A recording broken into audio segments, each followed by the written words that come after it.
Et bonjour tout le monde, j'espère que vous allez bien. Bienvenue dans la critique analyse du chapitre 1088. Et pour commencer cette critique, rien de mieux que de parler de Garp, que de parler de la situation de Garp. Il y a 3 scénarios possibles que j'envisage. Peut-être que j'en oublie, n'hésitez pas d'ailleurs dans les commentaires, après avoir vu la critique analyse, à me dire votre avis sur ce que j'ai pu dire, sur mes théories, sur mes hypothèses, etc. Ça me fera plaisir. Première théorie les amis, Garp est réellement mort et donc c'est fini. C'est fini, mais dans ce cas-là, s'il est vraiment mort, on peut penser que c'est tout simplement une mise en place, en tout cas moi je pense, soit d'une rogue dans Harry Potter. Qu'est-ce que j'appelle une rogue dans Harry Potter? C'est tout simplement, pour ceux qui ne connaissent pas l'histoire, dans Harry Potter, Dumbledore a demandé à Rogue de le tuer pour protéger un élève et pour aussi conforter sa place auprès du Seigneur des Ténèbres, donc le grand méchant. Ou alors c'est une Star Wars, je vous en ai déjà parlé lors de la dernière critique analyse, c'est tout simplement le fait que Obi-Wan est représenté par Garp, Anakin par Aokiji Marine, Darth Vader par Aokiji pirate qui aurait perdu la vision, la bonne vision, et Luke par Kobe. Oui, mais je sais que ce Kobe, c'est pas le fils d'Anakin en fait.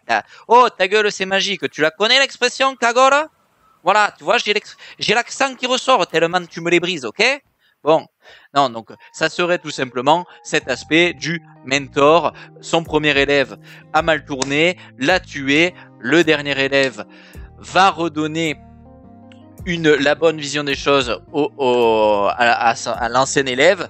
Le seul souci de si on part sur cette comparaison là, le bon côté c'est que c'est possible parce qu'Oda est un grand fan de Star Wars. Le mauvais c'est qu'en réalité si on prend vraiment ce qui s'est passé dans Star Wars à la fin, Aokiji, si on se dit c'est Darth Vader, souvenez-vous, il a sauvé Luke en jetant Palpatine, c'est ce qui va le tuer après en montrant son visage, etc. Donc est-ce que Aokiji tuerait Barbe Noire pour sauver Kobe et se sacrifier? Ouais, je suis pas très chaud, mais c'est l'idée, ok, c'est l'idée. Donc la première hypothèse c'est ça, c'est que Garp, la mort est intéressante, elle est très intéressante. Pourquoi? Parce que c'est une mort comme je les aime, complètement pas comme veulent les bandeurs de mort qui veulent des cadavres partout alors que ça sert à rien. Non, moi dans One Piece je veux des morts quand ça a une utilité. Et là ça a une utilité, pourquoi? Parce que ça peut créer un scénario pour Kobe, un power-up, des enchaînements dans la marine, dans le monde, et on le verra d'ailleurs, et on le voit avec le narrateur qui nous montre tout simplement par son discours que les informations données aux journées et à Morgan viennent de la part de la marine et non de l'équipage de Barbe Noire. Comment on le sait? Tout simplement la tournure des phrases les amis. Quand le narrateur dit le héros légendaire a disparu, Garp a disparu. Bon, très bien, d'accord. Mais la mission de sauvetage de la marine pour sauver Kobe a réussi. Ça sauce la marine. C'est-à-dire que le commun des mortels dans le monde de One Piece qui prend son journal après avoir vu la mouette, lit, et puis il se retourne, il parle à sa famille et il dit: vous avez vu la marine? Ils ont réussi à s'infiltrer sur le territoire d'un empereur, à sauver le jeune héros Kobe et à partir. Alors malheureusement, Garp, on sait pas trop ce qu'il est devenu, mais il semblerait qu'il soit pas mort. Comme quoi la marine, on peut avoir confiance en elle. Si c'était l'équipage de Barbe Noire, parce que souvenez-vous, on peut faire un parallèle, souvenez-vous dans le 1087, Avalo Pizarro, qui nous disait: j'en ai marre que ce soit que pour mon capitaine, la une des journaux, tu vas voir, Garp, on va vous régler votre compte à tous, et ça sera nous qui sera sur le devant de la scène. C'est pas le cas, donc ça nous montre bien que c'est la marine qui a reconnu l'action du Sword et de l'équipage de Garp et le sauvetage de Kobe, mais on y reviendra plus tard. La deuxième possibilité par rapport à Garp, c'est tout simplement, donc il peut être mort, mais aussi qu'il puisse être rançonné. Pourquoi je vous dis ça? Alors je ne sais plus exactement dans quel chapitre, mais souvenez-vous, on avait eu un flashback avec Kobe, Garp et Aokiji qui parlaient du fait que Barbe Noire, pas Garp, Barbe Noire, Aokiji et Kobe, Barbe Noire voulait faire de la ruche un nouveau royaume et être le roi de la ruche reconnu par le gouvernement mondial en rançonnant Kobe. Et Aokiji lui avait dit: mais le gouvernement mondial et la marine n'acceptera jamais. Kobe est un membre du Sword, il a pris une décision par lui-même, et quand on parle du loup, on l'a vu dans ce chapitre. Et oui, Oda n'a pas oublié de nous montrer, petit flashback sur Amazon Uni où on se rend compte encore une fois de la bonté de Kobe, qui tout simplement Là où Barbe Noire s'est dit « Attends, Capitaine Kobe, tu veux qu'on se la mette? Tu veux une guerre totale? C'est ça ?» Et d'ailleurs, on voit à côté le vice-amiral qui est avec son cigare, là, qui ressemble à rien, cette petite merde, qui est en mode oh, « Il est Louis Ford, s'il fait ce qu'il veut, ça nous regarde pas. » Parce que c'est très clairement ce que ça veut dire, cette petite case. Hein. Ça veut dire, si Kobe, d'un coup, de lui-même, vu qu'il est Louis Ford, il décide de faire de la merde, c'est pas pour nous. Allô, une crêpe, ok. Voilà, c'est comme ça qu'il faut le vivre, hein, c'est qu'il aurait très simple. Et le vice-amiral qui est là, il aurait pas bougé son cul pour ses hommes. Là où Kobe, qu'est-ce qu'on voit directement? Empli de bonté, c'est une super belle âme. Kobe, c'est même un défaut d'ailleurs, on l'a vu dans le 1087 parce que Garp se fait planter parce que Kobe est tellement pur qu'il se dit merde, heureusement qu'on est encore sur l'île, on a oublié un civil. Et c'est un piège en fait. Bon, ben, tout simplement, Kobe lui propose quoi? Eh ben, tu m'échanges contre la vie de moi, le jeune héros Kobe, capitaine Kobe, contre le cuirassé et les 800 hommes que tu as enlevés. Et ce qui est marrant, c'est de se rendre compte que Barbe Noire dit, bah attends, mais t'as une haute opinion de toi quand même, Kobe. Mais il accepte. Ça veut dire que ben, Kobe, il a une réelle valeur. Mais quand même, comparé à Garp, ben c'est pas ça quand même. Même si le narrateur nous dit le jeune héros Kobe, Garp c'est le héros légendaire. Garp, il est de 2 générations avant. Il faut bien se rendre compte que Kobe fait partie de la génération de Luffy, Teach. C'est celle actuelle. Avant, il y a eu Kaido, Big Mom, et encore avant, il y avait Barbe Blanche, Roger, Shiki, Garp, Sengoku, Tsuru. C'est un héros légendaire qui était là à la toute première ère de la grande ère de la piraterie. C'est quelqu'un de absolument important pour l'équilibre du monde et pour la face du monde, pour les civils. C'est une très grande image, beaucoup plus forte que Kobe, malgré ce qu'on peut lire comme quoi c'est un héros. Et donc, qu'est-ce qui nous dit que tout simplement, Garp n'est pas mort et que Aokiji va le garder, l'emprisonner pour lui dire à Barbe Noire, écoute-moi bien mon capitaine, je n'ai pas tué Garp parce que lui, je pense que possiblement la marine et le gouvernement mondial accepteraient de donner ce que tu veux pour sa vie. Et donc, il ne serait pas mort et serait rançonné. Je suis pas très rassuré parce que si Barbe Noire arrive encore à avancer ses plans, ça me fait peur parce que Barbe Noire est vraiment un antagoniste très bien écrit. On se rend compte qu'il est très fourbe, très intelligent et donc s'il veut devenir roi et avoir un royaume, c'est qu'il y a une raison. Va savoir laquelle, on sait pas encore, mais quand même c'est pas rassurant. La troisième possibilité, c'est tout simplement, j'en parle parce que c'est la plastique qui me fait penser ça, c'est que Garp soit sous Ice Age, pas mort, mais sous Ice Age et congelé pour un temps indéterminé. Rappelez-vous, Agua di Saoro à Ohara, moi quand je vois la plastique de la case avec Garp qui pleure de rire en commençant à être congelé avec sa moustache, la goutte qui tombe du nez, etc. Et Aokiji qui tire la gueule, mais vraiment la gueule, je me dis mais qu'est-ce qui me dit que Aokiji Nice Age pas Garp pour le conserver et plus tard un jour quand il pourra le faire soigner ou quoi. Moi je vous le dis, je pense qu'il y a une forte possibilité que Garp, c'est une théorie, c'est peut-être complètement faux, mais dites-moi d'ailleurs ce que vous en pensez de cette idée. Je pense que Garp, le parallèle avec Harry Potter est vraiment cool. Garp, en tant que grand sage, aurait pu, parce qu'il sait que Barbe Noire est le grand méchant à suivre et surtout à espionner, aurait pu envoyer Aokiji chez Barbe Noire. Et Aokiji fait semblant de gravement le blesser ou de mortellement le blesser ou de mortellement le congeler avec un Ice Edge pour que Barbe Noire et les commandants de Barbe Noire lui fassent confiance. Pourquoi je vous dis ça? Parce que il y a 2 choses. Premièrement, souvenez-vous Point Khazar, pourquoi Aokiji dit à Smoker le sauve déjà premièrement si vraiment c'est devenu un méchant, et pourquoi il lui a dit rassure-toi Smoker, je suis toujours le même, je n'ai pas changé. Mais c'est pas l'impression que tu nous donnes là, c'est clairement pas l'impression que tu nous donnes, à part la case où Garp te rappelle, espèce de couillon, t'es toujours aussi mouche. Ah, t'es peut-être toujours aussi bon au combat, mais sinon t'es clairement pas le même si tu vraiment ton mentor. Donc possiblement il y a ça. Et puis deuxième chose, eh bien, souvenez-vous qu'on a eu plein de cases dans One Piece où on a vu des commandants de Barbe Noire et plus particulièrement Burgess, dire je n'ai pas confiance en Aokiji, je n'ai pas confiance en lui. Donc c'est hyper important que peut-être pour Garp et pour aider Aokiji, qu'il le laisse, qu'il se sacrifie pour sauver son premier élève qui est Aokiji et lui permettre de accomplir sa mission en le rassurant dans l'équipage de Barbe Noire comme étant fidèle et aussi en sauvant son deuxième élève et celui en qui il croit, Kobe.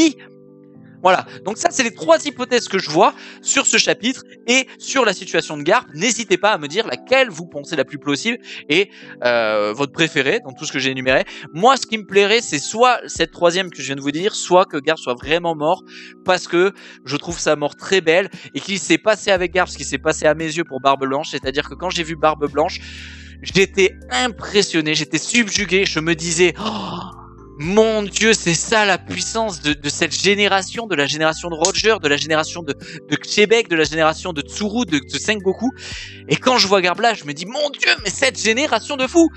Souvenez-vous, en fait, même, souvenez-vous, juste pour faire un parallèle, après on continue la critique, mais Sengoku qui arrête Garp à Marineford quand Ace se suicide dans les bras de Akainu.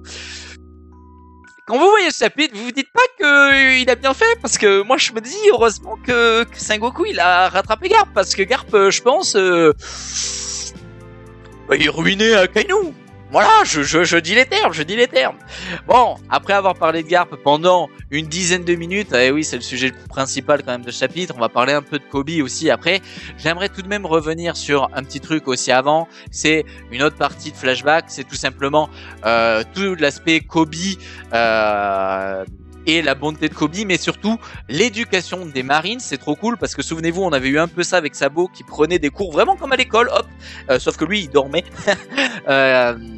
un peu dans une salle de classe. On voit que la marine c'est exactement pareil, on voit même que Garp donne des cours, et ce qui est très cool c'est qu'on voit qu'il a comme tous les marines une vision particulière de certaines choses, et là la question c'est si il y a une vieille personne et un nouveau-né, qui sauvez-vous?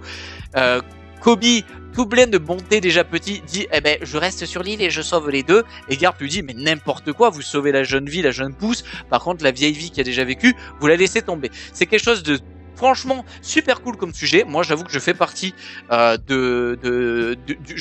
la même vision des choses que Garp, c'est-à-dire que moi j'estime vraiment que s'il y a à sauver une personne âgée et un bébé, il vaut mieux sauver le bébé. Maintenant c'est très personnel, je comprends les gens qui diront non machin, néanmoins j'aimerais rebondir surtout sur l'engueulade que fait l'instructrice à Garp avant de parler de Kobe, c'est qu'elle lui dit toutes les vies se valent, ne donnez plus jamais ce genre de leçons. Mais c'est pas vrai en fait, c'est pas vrai. Et on le voit, Garp n'a pas voulu être amiral, a refusé d'être amiral pour pas être le laquais des Dragons Célestes et du gouvernement mondial. Mais parce qu'il sait que c'est pas vrai ce qu'elle dit. Il sait qu'il y a les dragons célestes. C'est tout le contraire de ce qu'elle dit. C'est tout le contraire de ce qu'elle dit. Leur vie est mise sur un piédestal comme des dieux, alors que c'est des simples humains de merde, c'est des gros connards. Et en plus, il y a de l'esclavage, il y a du racisme dans le monde de One Piece. Enfin, c'est trop drôle de voir que elle est là en mode oh toutes les vies se valent. Mais tu mens en fait, tu mens. Et en plus, ils le savent, c'est-à-dire que la marine est au courant qu'à Chabondi il y a une salle d'esclavage, ils le savent très bien et ils ferment les yeux. La marine sait très bien qu'il y a du racisme avec les empoisons et ils ferment les yeux. Et donc c'est Garp qui est dans le vrai finalement. Et en plus, c'est un sujet déontologique, mais toutes les vies se valent, c'est pas vrai. Je prends un exemple, si moi j'étais là et que là il y a quelqu'un qui peut sauver des milliers de vies, qui a de la connaissance médicale et qu'à moi, petit créateur de contenu sur internet qui est là et moi je connais rien en médecine, enfin je suis juste une vie quoi, je suis juste une vie. Honnêtement, j'apporte pas grand-chose, tu vois, on va le dire, j'apporte de la passion mais pas plus. Imaginons on est dans ce cas-là, donc moi et un médecin. Et tu sauves tous les jours le médecin si t'as un choix à faire. Donc non, toutes les vies se valent pas parce que t'as des vies qui ont un vrai intérêt pour la survie de notre espèce, pour la survie de l'humanité, de l'humain. Les professeurs, les médecins, les gens qui t'éduquent, les médecins, j'en sais rien, tu vois, tu vois. Moi, je suis un citoyen, mais actuellement, par rapport à un médecin, ma vie vaut pas celle d'un médecin, tu vois. Mais après, c'est un point de vue. Ça, c'est un point de vue. Donc, pour le coup, j'ai trouvé ça assez cool de montrer que les marines se foutent un peu de notre gueule quand même à dire ça. Là où quand même, Garp, lui, il a pas bougé d'un pouce. Sa ligne directrice, c'est les jeunes, tout pour les jeunes, les vieux croulants. Si on meurt, pas de souci, on aura vécu.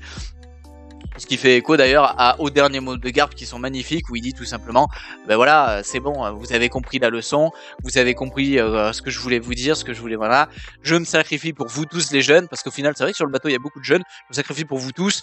Maintenant, allez, vous oubliez pas, c'est vous l'avenir de la marine, faites ce que vous devez faire et sauvez ce monde de toutes les saletés possibles et soyez les plus justes possibles. C'est magnifique, c'est magnifique. Avant de passer sur Kobe, parce que Kobe sera le dernier sujet, on va vite fait quand même parler de ce que je trouve mauvais dans cet enchaînement de chapitres. C'est tout simplement la gestion de certains personnages par Oda, que ce soit Tashigi ou Bogart. Pourquoi je dis ça? Bogart, beaucoup d'entre vous voulaient le voir en action. On ne l'a pas vu en action. Je ne comprends pas comment c'est possible dans l'écriture quand tu... Alors oui, Oda a plein de persos, oui, il met en avant du coup Garp, Kobe, machin, du coup il a choisi, oui, machin.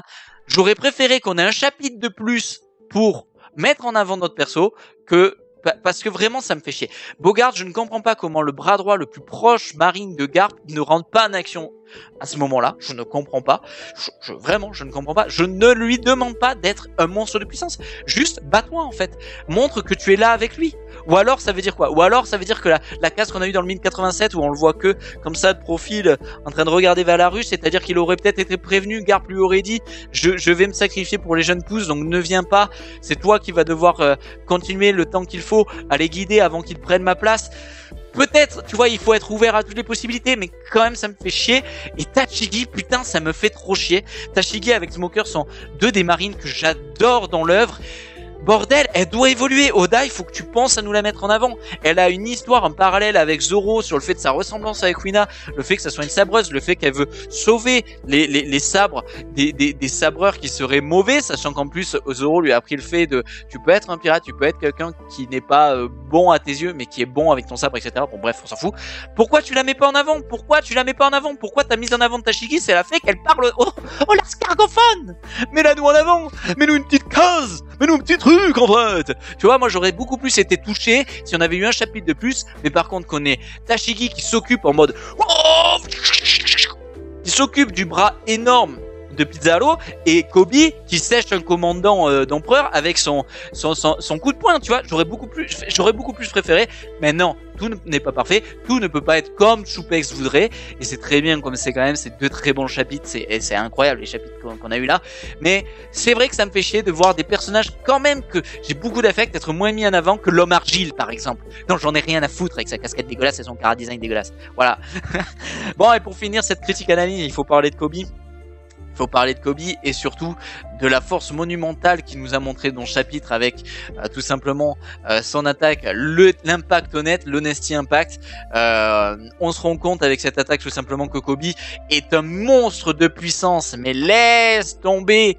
C'est ce que je vous disais, Kobe se sous-estime d'une force, mais d'une force. Il faut pas oublier un truc, et je tiens à le dire, Kobe a un acquis de l'observation surdéveloppé, c'est très important de vous en souvenir, et là qu'est-ce qu'on voit?